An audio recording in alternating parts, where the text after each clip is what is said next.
Bien, buenas noches para todos. Un día más, la quinta jornada, el quinto encuentro que tenemos sobre la espiritualidad en San Agustín. Y pues en este quinto encuentro nos dedicamos al tema de la oración.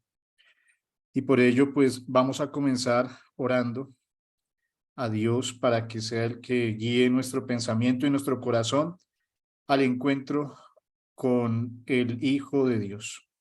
Voy a compartir la pantalla. Especialmente vamos a compartir esta. Muy bien. Creo que ahí se ve. Bien, vamos a hacer entonces la oración inicial. ¿Qué voces si te daba en aquellos salmos y cómo me inflamaba en ti con ellos?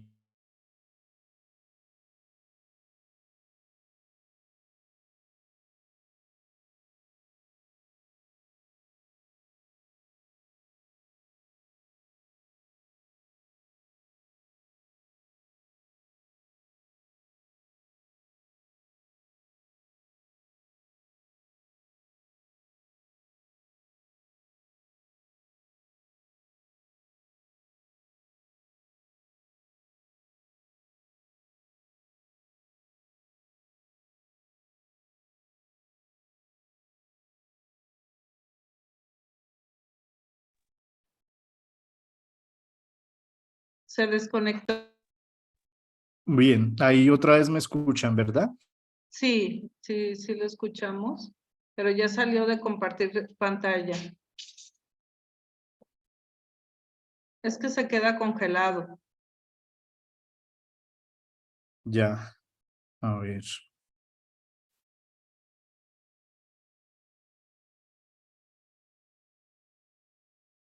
Vamos a ver. Me avisan cuando se quede congelado, quito la imagen para darle prioridad a la voz en el ancho de banda. Y Está pues muy bien. listo. Perfecto. Voy a volver a presentar la pantalla.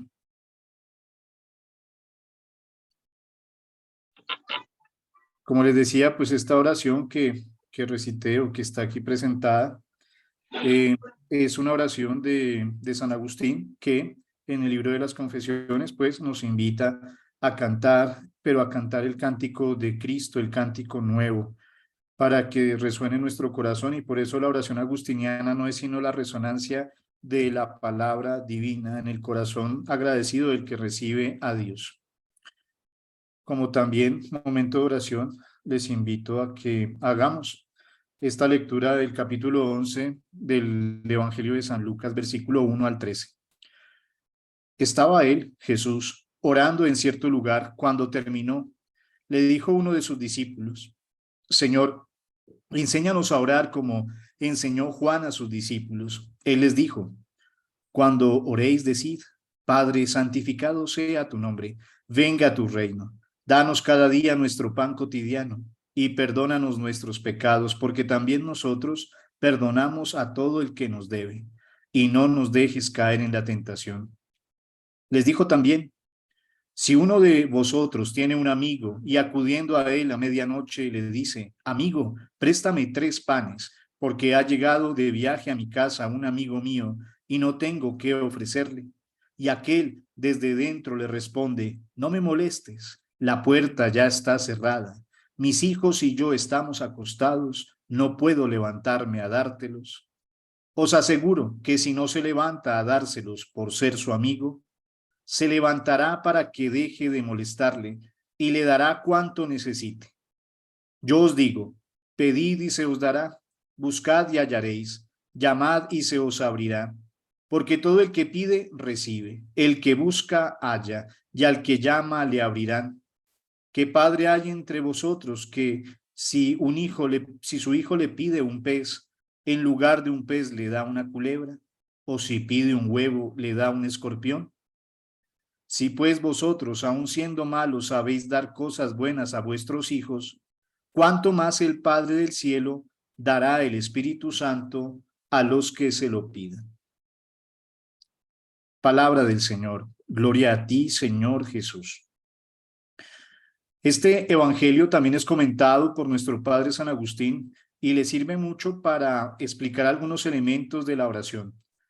La primera parte, que es el Padre Nuestro en San Lucas, que no contiene todas las 7 peticiones que tiene el Padre Nuestro en la versión de Mateo, sí nos ayuda a reconocer la necesidad de a quién dirigimos nuestra oración. En nuestra oración es un momento de encuentro con el Padre que nos llama en el Hijo Jesucristo y a quien le pedimos venga su reino para que todos los dones y gracias nos sean dados como hijos de Dios. Por eso, el segundo ejemplo de pedir prestados unos panes a un amigo en una casa nos invita a ver la gratuidad del corazón de Dios que ofrece a pesar de no solamente por la oportunidad, sino en todo momento y en bien de los hijos. Y también pues ratifica esto las comparaciones de el padre que le da lo mejor de su vida a sus hijos cuando le piden algo, y si le piden algo raro no se los va a dar y tampoco le va a dar nada que sea contraproducente para la vida de los hijos. Esto también nos recuerda que Agustín medita que la oración es un acto de gracia, de piedad y de misericordia de aquel que da su vida por nosotros y nos ofrece todos los dones, y lo único que tenemos que hacer es pedir para recibir, llamar para que se nos abra y buscar para encontrar. Pero como sabemos en Agustín, el buscar termina en un dejarse encontrar. Vamos a adentrar un poco nuestra meditación en el tema de la oración desde la experiencia de San Agustín. Hay 3 momentos que vamos a destacar de la vida de San Agustín, de un San Agustín orante. De inicio, pues dejamos claro que Agustín no hizo un tratado, de la oración, pero sí en muchos de sus sermones y sus escritos nos recuerda que es parte esencial del ser humano el poder alabar, Se le está orar. cortando mucho si gusta pasar su archivo a la academia. Sí, ya los envié, sí señora. Sí, para que nosotros lo compartamos. Bueno, no sé si el hermano Marquito o el que esté ahí de academia. Si me esperan un minuto, hermana Emma, ya lo pongo. Ok, gracias. Padre, si quiere ir hablando mientras tanto. Correcto, bueno, gracias, sí señora. Vamos a ver si así sin presentar, pero creo que el problema soy yo, que el internet acá está muy malo. Bien, eh, pues el Agustín pues tiene una experiencia, él no hace un tratado sobre la oración, pero sí en sus escritos pues nos deja claro que la actitud orante del ser humano debe ser constante y permanente en ese deseo del corazón inquieto de buscar y encontrarse con Dios. Hay una carta que escribe a una mujer que se llama Proba, y en ella pues podemos ver como un pequeño tratado de oración, pero es específicamente para lo que le pide la viuda Proba que le ayude en su oración. Pero también podemos ver que en la vida del santo hay algunos momentos significativos sobre la experiencia que tiene de la oración. El primero lo podemos ver en la carta 10 de San Agustín, que dirige a su amigo Nebridio. Allí San Agustín expresa el deseo más profundo de su vida, y es el deificari, inocio en latín, que se podía traducir al castellano de deificarse en el ocio santo, en la tranquilidad, en el reposo santo. Llenarse de Dios, podríamos decir. La voz.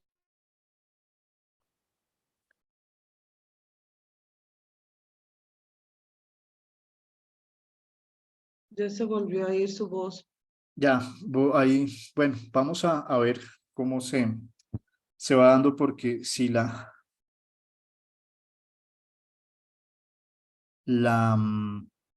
que parece que mi conexión es la que está muy inestable, desafortunadamente.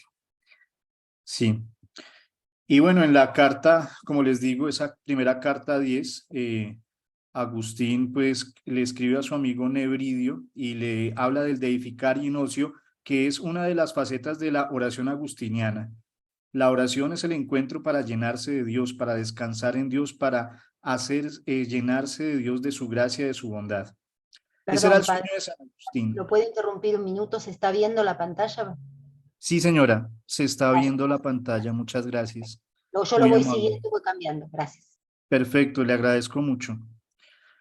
Este era el sueño de San Agustín. Después de su conversión, él no quería otra cosa sino dedicarse a la contemplación, a la oración, al estudio, al trabajo manual, a la vida en comunidad. No lo logró porque pues tuvo esas necesidades que la iglesia le pedía de la pastoral, de volverse presbítero y luego obispo. Pero ese es su horizonte de vida, entregarse a la oración. Los planes de San Agustín, su deseo de orar, pues se van a ver cambiados y trastocados por el mismo Dios. Será llamado a la vida pastoral, aquello que ya vimos con las conversiones que nos hablaba Benedicto XVI y que el Papa Benedicto llamó su segunda conversión, la conversión a la vida pastoral. Aunque es verdad que la vida pastoral no lo apartará de su ideal y de su práctica contemplativa, tendrá que dedicarse al trabajo en favor de la iglesia y no podrá dedicarle todo el tiempo que él deseaba. En la carta 21, pasando a la otra ahí en esa diapositiva estamos bien, en la carta 21, dirigida a su obispo Valerio, le pide que antes de ordenarle obispo, le haga un favor, y es que le dé un tiempo para prepararse a la vida pastoral, perdón, para ordenarlo presbítero. Y entonces, pues, le pide que él pueda tener un tiempo para dedicarse a la oración, al estudio y prepararse interiormente para asumir el trabajo pastoral. Vuelve a aparecer ese deseo de San Agustín de deificarse en Dios, de llenarse de Dios. San Agustín le pedía al obispo Valerio 3 meses antes para poder comenzar ese trabajo pastoral y recogerse en el interior. Sin embargo, las necesidades de la pastoral de Hipona no le permitieron esos 3 meses. Creo que apenas pudo en realidad hacer un solo mes. La misma carta 21 nos presenta ese destino fatal agustiniano, no tener tiempo o no tener el tiempo que uno quisiera para dedicarse absolutamente a Dios. Porque como les decía, de los 3 meses se redujeron escasamente a 1 antes de iniciar su labor pastoral en la cuaresma del 391, en donde tuvo que empezar la catequesis de los neófitos. ¿Cuántos de nosotros también, pues, no porque no queramos, sino porque, o no porque no podamos, sino porque no queremos, a veces no encontramos el tiempo? El tiempo nos juega a veces muchas pasadas, malas pasadas en la oración, pero debemos nosotros por eso encender el deseo para no perder esa oportunidad de encontrarnos, de llenarnos, de deificarnos en el reposo de Dios. De esta manera, Agustín nos enseña, como él mismo lo hace, que hay que sacar tiempo de donde no lo hay para encontrarse con Dios. De esa manera, llenar su alma de Dios y dedicarse también a orar en medio de la vida pastoral. No hay excusa. Si no hay tiempo, hay que buscarlo y ponerse a orar en ese encuentro contemplativo, orante de la palabra con Dios. Otro ejemplo agustiniano es la carta 213. Agustín, ya siendo obispo y anciano, está prácticamente al final de su vida. Vemos una carta que escribe hacia el 426, 427. San Agustín muere en el año 431. Allí nombra a su sucesor en la iglesia de Hipona, el presbítero Heraclio. Agustín pide a su pueblo una vez más que le deje descansar, que le deje tener tiempo libre, pero no para el reposo físico, para irse de vacaciones a la playa, sino para hacer oración y estudiar las sagradas escrituras. En eso consiste el reposo y el descanso de Agustín, encontrarse con las sagradas escrituras. De esta manera, pues el talante orante de San Agustín se refleja en sus escritos que están llenos de conocimiento como de sabiduría, fruto de la contemplación. Dirá su biógrafo San Posidio, aquello cuya comprensión Dios le revelaba en la oración y en la meditación, él lo enseñaba a los presentes y ausentes con su palabra y escritos. Porque Agustín lo que oraba no se lo guardaba, siempre lo comunicaba en su predicación. San Agustín es un hombre que ha orado y que ha tenido un encuentro vivo pero también contemplativo con el Dios uno y trino. San Agustín es el santo de la oración continua. Él mismo la promueve en la carta 130 que les decía se puede considerar uno de los tratados de la oración agustiniana o de la oración en San Agustín. Una carta dirigida a una viuda que se llamaba Proba, que es, como les digo, el gran tratado agustiniano sobre la oración, aunque hay que reconocer, toda la obra agustiniana está empapada del tema de la oración, porque sin oración, sin el encuentro con el Señor, toda obra pastoral, toda acción cristiana es vana, no tiene sustento. De ahí que Agustín, para la oración, en este tercer momento, la oración continua, le invita en la carta 130 a Proba 3 consejos. Primero, hagamos lo que hagamos, esto también está en el libro de la verdadera religión y en el sermón 102, hagamos lo que hagamos, nunca salgamos del centro de nuestra atención que es Dios. Vivir siempre recogidos en ese centro vital que es Dios. No apartar nuestra vista de Dios. Otra espiritualidad dice, fijos los ojos en Dios. Segundo consejo, el deseo continuo de Dios se convierte en la oración continua. Si deseamos continuamente alcanzar a Dios y la vida eterna, desde el amor vivo y vehemente estaremos haciendo oración. Tenemos que desear a Dios continuamente y ese deseo ya nos es el fermento, el inicio y la semilla de la oración más contemplativa. Pero hay que iniciar siempre con el deseo de estar con Dios y no perder ese santo deseo de abrazarlo, de escucharlo, de encontrarlo. Tercer consejo, poder elevar frases breves y cortas, encendidas del amor, a manera de ejaculatorias, para que ellas nos ayuden a impulsar nuestro pensamiento hacia Dios. Agustín tomaba frases de la palabra de Dios y las repetía constantemente para encenderse cada vez más en el deseo y cada vez más profundizar en los misterios de Dios. No hay que aprenderse toda la Biblia, sino una palabra que encienda mucho nuestro corazón, sobre todo, ojalá de la palabra o alguna ejaculatoria que nos ponga en ese camino de desear y encontrarnos con Dios. Agustín también nos invita a ver que no solamente la oración debe ser personal, sino que ha de hacerse en comunidad. De ahí que para Agustín, viendo el ejemplo de algunos monjes en Milán, nos recomienda orar con los salmos, una oración que es propia de la iglesia desde los primeros tiempos, sabiendo que es preciso reconocer nuestra voz dentro de los salmos y saber que en ocasiones quien habla en los salmos es el mismo Cristo como cabeza, o bien somos nosotros como cuerpo de Cristo quien nos dirigimos hacia Él. Algo muy bonito para interpretar nuestros salmos desde San Agustín es que Agustín nos invita a ver que no solamente en los salmos Dios nos habla, sino en realidad es un misterio magnífico donde se entrelazan la voz de Dios y la voz de los hombres, la súplica y el lamento humano y el consuelo y la voz orientadora del Dios que guía a su pueblo en medio de las dificultades. Dice Agustín en el comentario al Salmo 85, porque recordemos, Agustín comentó todos los salmos con unos sermones muy bonitos que se llamaron narraciones a los salmos. En narración o comentario al Salmo 85 dice Agustín sobre este tema de la oración en comunidad. Por tanto, cuando hablamos a Dios suplicando, no separamos al Hijo de la plegaria, y cuando ruega el cuerpo del Hijo, no aparta de sí a su cabeza. Y así es el Hijo de Dios, nuestro Señor Jesucristo, el único Salvador de su cuerpo, el cual pide también por nosotros y en nosotros. Y también oramos nosotros. Ora por nosotros como sacerdote nuestro. Ora en nosotros como nuestra cabeza. Y nosotros oramos a Él como nuestro Dios. Reconozcamos en Él nuestra voz y su voz en nosotros. Una clave muy importante para no distraernos en los salmos que a veces no nos llevan a una recta contemplación, porque hay que identificar que en los salmos está la voz de Dios y de los hombres, la voz de la cabeza, pero también la voz del cuerpo de Cristo.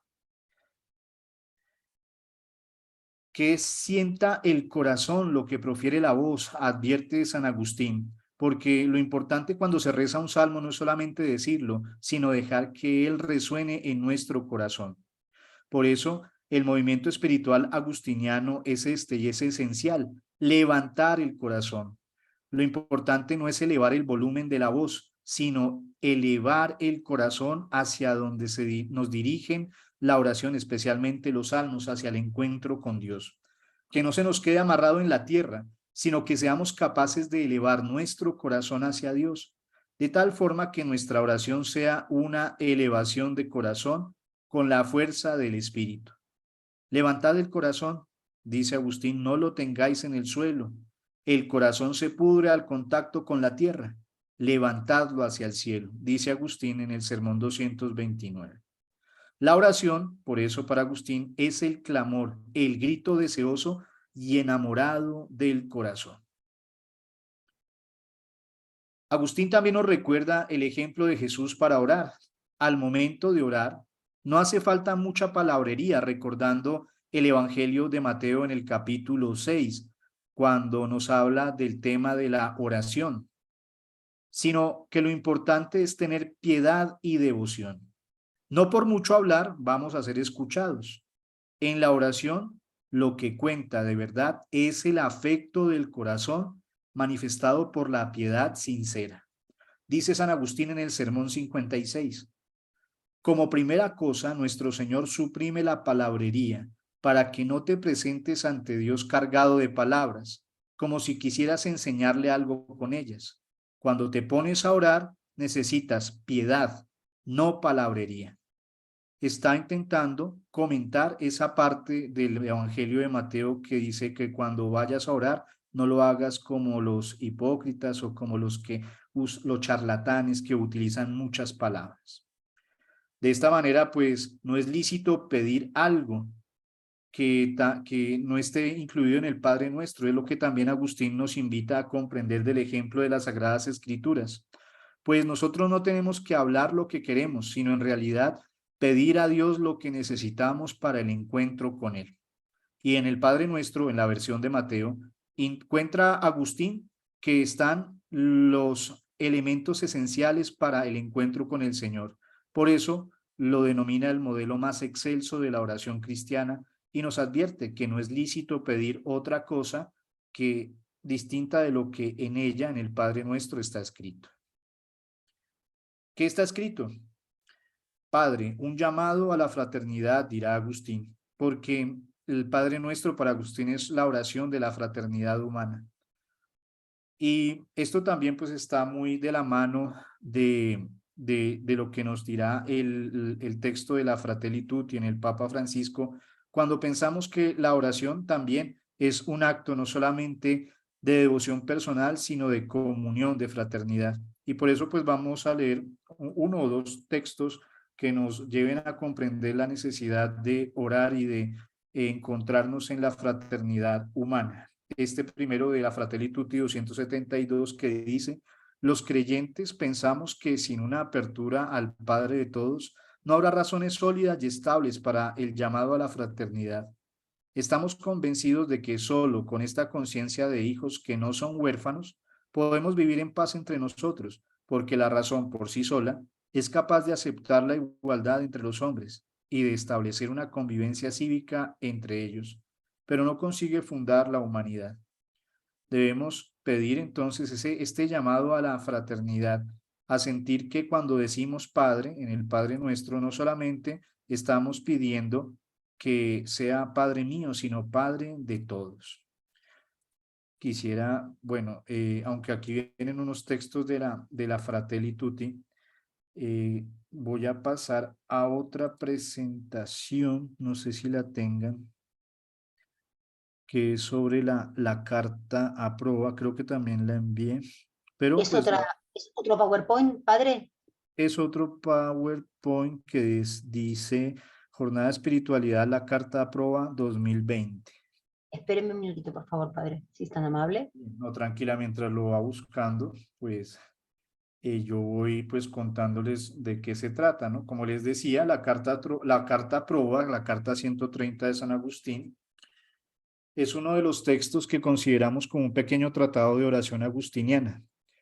Y pues recuerda Agustín en uno de los tratados sobre el Evangelio de la primera carta del apóstol San Juan, comentando el texto de San Juan, esta cita que les voy a leer mientras encontramos la presentación. Dice: toda la vida del hombre cristiano es un santo deseo.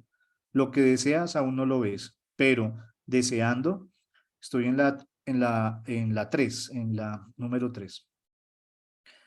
Toda la vida del hombre cristiano es un santo deseo. Lo que deseas aún no lo ves, pero deseando te harás capaz de verlo para que cuando venga lo que has de ver, seas saciado. Así Dios, retardando, extiende el deseo, haciendo desear, dilata el ánimo y ampliando le hace capaz. Esta es nuestra vida, que nos ejercitemos por el deseo. Pero en tanto nos ejercita el santo deseo, en cuanto apartamos nuestros deseos del amor del siglo. Agustín nos advierte que orar es desear, pero desear lo que conviene, y por eso debemos desear a Dios. A veces en el deseo no se cumple lo que deseamos y no por eso tenemos que desesperarnos, porque cuando Dios no nos da lo que queremos cuando lo queremos, extiende lo que invitas a que nuestro deseo se extienda, se afirme y tengamos otras realidades que se dan por el continuar deseando, como la perseverancia, la esperanza, la amabilidad, la confianza, que se dan por el ejercicio del santo deseo. Y eso se da gracias a la oración del que desea a Dios. En una siguiente diapositiva, pues nos recuerda que una constante en la vida del cristiano es el diálogo del hombre con Dios. Y ese es el deseo de alabarlo. Hablar con Dios no es solamente hablarle de lo mío, sino alabarlo a Él. La práctica, por eso, de la oración descubre al ser humano su verdad más íntima. Dios ha puesto en el corazón del ser humano el deseo de alabar a Dios como si el hombre pudiese dignamente alabar a Dios y si Dios tuviese necesidad de tal alabanza. Pero Dios en realidad no tiene necesidad de nuestra alabanza, sino que gracias a ella permite que nuestra vida sea distinta, alegre, jovial y llena de esperanza, como lo presenta el filósofo Etienne Gilson en ese texto de Filosofía y Encarnación en San Agustín. Solo la filiación divina, al reconocernos hijos de Dios, hace posible comprender la importancia de nuestra oración, de la plegaria. Dios ha querido divinizar al ser humano no en su naturaleza, sino como regalo a éste por medio de la adopción. Gracias a la oración nos reconocemos como hijos adoptivos de Él. Y por eso, en la oración, la esperanza juega un papel muy importante, porque manifiesta que ante esa tensión desiderativa, deseable del amado, nos mantenemos firmes en la esperanza, nos permanecemos en esa esperanza de saber que el deseo no nos va a defraudar, porque llegará el momento en el que se nos dé lo que Dios nos da y nos llame como Él quiere llamarnos, y Él quiere llamarnos sus hijos. Por eso no hay que perder la esperanza. Agustín por eso aborda la cuestión de la oración dentro de una perspectiva confesante. Para Agustín orar es un confesar el deseo del corazón que él tiene. Busca una sabiduría encarnada en Jesucristo por medio del Espíritu, pero su pensamiento implica un orden de la vida, porque lo importante de la oración no es solamente que se expresen los deseos con palabras, sino también con buenos comportamientos. De ahí que la fe opera una transformación en el ser humano y es concebida como una verdadera conversión, un alejamiento de toda aquella realidad idolátrica que nos desvía de la Jerusalén celeste. De esta manera empezamos a ver que en Agustín las palabras no solamente deben ser coherentes con el corazón, sino también con las acciones, porque el verdadero orante va transformando su peregrinar cada vez más en horizonte hacia la ciudad de Dios, con buenos comportamientos en los cuales confiese la dignidad de su Creador. Agustín entonces también enseña una purificación de la mirada del hombre interior, de sus amores y de sus deseos, porque a veces lo que nos dificulta orar no es que oremos mal, es que estamos orando a quien no debemos orar, es decir, deseando lo que no debemos desear o pidiendo lo que no nos conviene. De ahí que Agustín nos invita a tener un ejercicio de la libertad, en el cual se centra en vivir como hijos de Dios y también como hermanos de todos los demás creados a imagen y semejanza de Dios. Este ejercicio de la libertad nos recuerda que debemos vincularnos no por otro compromiso, sino por el mismo amor al Dios que nos ama como Padre y a los hermanos que esperan nuestro amor y perdón, reconciliación como hermanos. Así, por eso Agustín dice, por eso lo dice en el Padre Nuestro, perdona nuestras ofensas como también nosotros perdonamos a los que nos ofenden, pues el amor es el vínculo que facilita la oración cuando nosotros pedimos no solamente lo que queremos, sino lo que nos conviene y recibimos de Dios lo que nos quiere dar, el ser llamados hijos de Dios. Por eso, la oración se constituye para Agustín en un alimento, en un aliento reparador para caminar el ser humano hacia la ciudad de Dios. Dice Agustín en el Sermón 158. ¿Qué decir de la esperanza? ¿Existirá allí, en la ciudad de Dios? Dejará de existir cuando se haga presente la realidad, pues también la esperanza es necesaria durante la peregrinación. Es ella la que nos consuela en el camino. Agustín, en su carta aprueba, la carta 130, escrita en el año 411 o 412, se interesa por el ser humano que ora, que espera, pues la oración va unida siempre a la virtud de la esperanza. Agustín piensa que el verdadero deseo del ser humano no puede ser otro sino la vida bienaventurada. Y por eso necesitamos de la esperanza para poder llegar a recibir esa vida bienaventurada. Si perdemos la esperanza, terminamos buscando de pronto lo que no es bienaventurado, sino de pronto lo que es agradable. Pero la verdadera vida bienaventurada nos la dará Dios a aquellos que se llaman sus hijos y que aceptamos ser sus hijos. Pero miremos un poco el análisis de la carta 130 a Proba, donde, como les digo, es un pequeño tratado de oración. Esta carta, pues, consta dentro del epistolario agustiniano y tiene dos cartas dirigidas a esta mujer noble llamada Proba. Proba era una mujer viuda que le pide a Agustín una respuesta a una pregunta importante que tal vez nosotros también hacemos o hemos hecho a lo largo de nuestra vida. ¿Por qué se debe orar? Proba era una noble señora de la Roma imperial que al momento de la correspondencia que tiene con Agustín, ella ya había entrado en el estado de la viudez, ya era viuda. Proba pertenecía a una familia noble romana, los Anici. Su esposo había sido Sexto Petronio Probo, quien fue cónsul el año 371, y a la muerte de Sexto Petronio, Proba se consagra a la educación de sus tres hijos y a la administración de los bienes heredados. Sin embargo, el asalto de Roma por manos de Alarico trastoca todo lo que ella tenía, todo su proyecto de vida, y decide huir a Cartago, donde se dedicará a una vida piadosa junto con otras mujeres. Pasa al norte de África, porque antes vivía en la Roma, en Italia, en Europa, ¿no?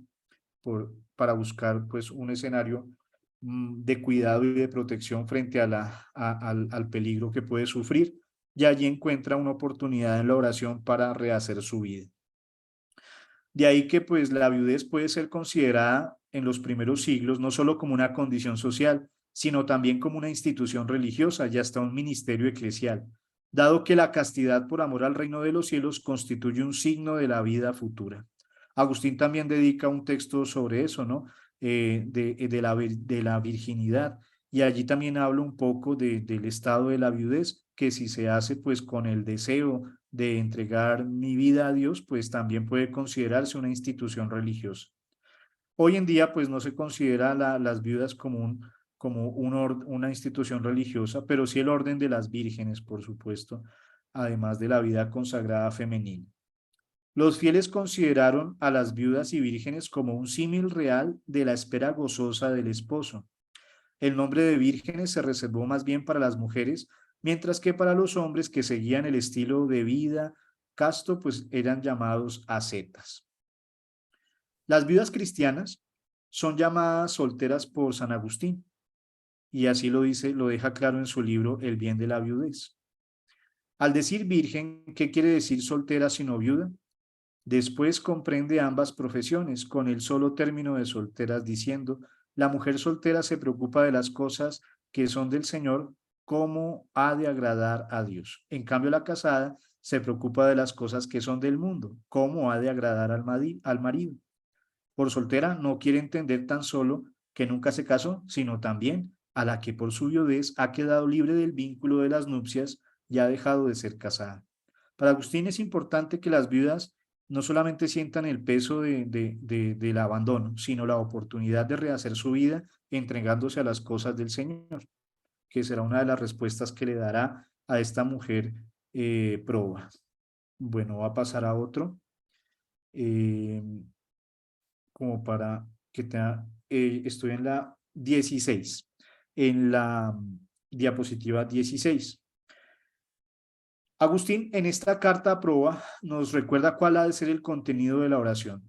La oración que sale con toda pureza de lo íntimo de la fe se eleva como el incienso desde el altar sagrado. Ningún otro aroma es más agradable a Dios que este. Este aroma debe ser ofrecido a Él por los creyentes, dirá Agustín comentando el Salmo 140. Por eso en la carta a proa, Agustín reconoce que la persona que ora es quien se acepta a sí mismo y acepta su vocación, a fin de abandonarse a Dios en el diálogo. Y por eso, pues, Agustín reconoce cuál ha de ser, pues, nuestra vocación. Somos llamados hijos de Dios en el servicio que podamos entender como un don, en la viudez, en la virginidad consagrada, en el ascetismo o en la vida matrimonial, pero debe uno abandonarse a aceptar su vocación en Dios. Por eso, pues, para Agustín el contexto de la oración, pues, nos recuerda la condición humana es entendida desde la figura del peregrino que hemos venido meditando mucho, un peregrino que va avanzando a la ciudad de Dios.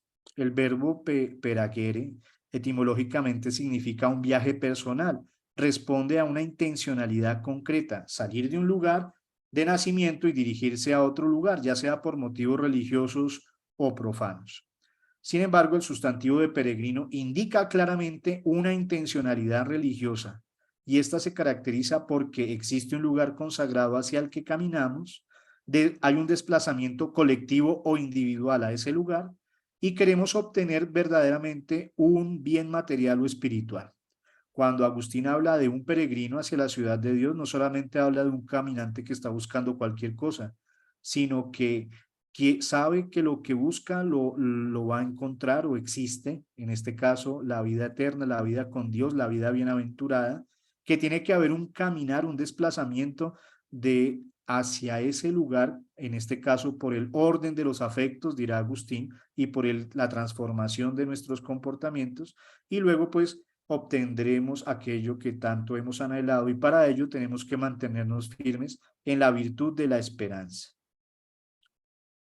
Dice Agustín en la carta 130. En estas tinieblas de la vida presente, en la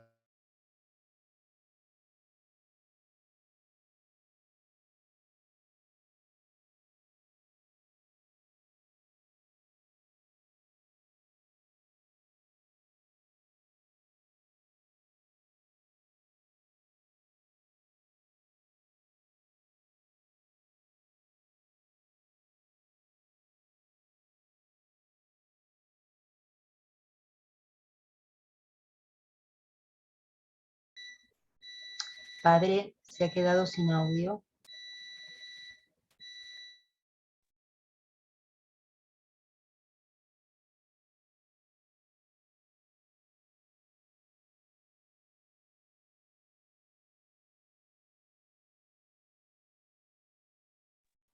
Hermanitos, esperamos un momento, por favor, porque aparentemente el padre ha salido del Zoom. Esperamos, por favor, a ver si se puede conectar. Gracias.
Hermana Emma, ¿puedes parar la grabación, por favor? Así yo no toco tanto los controles. Sí.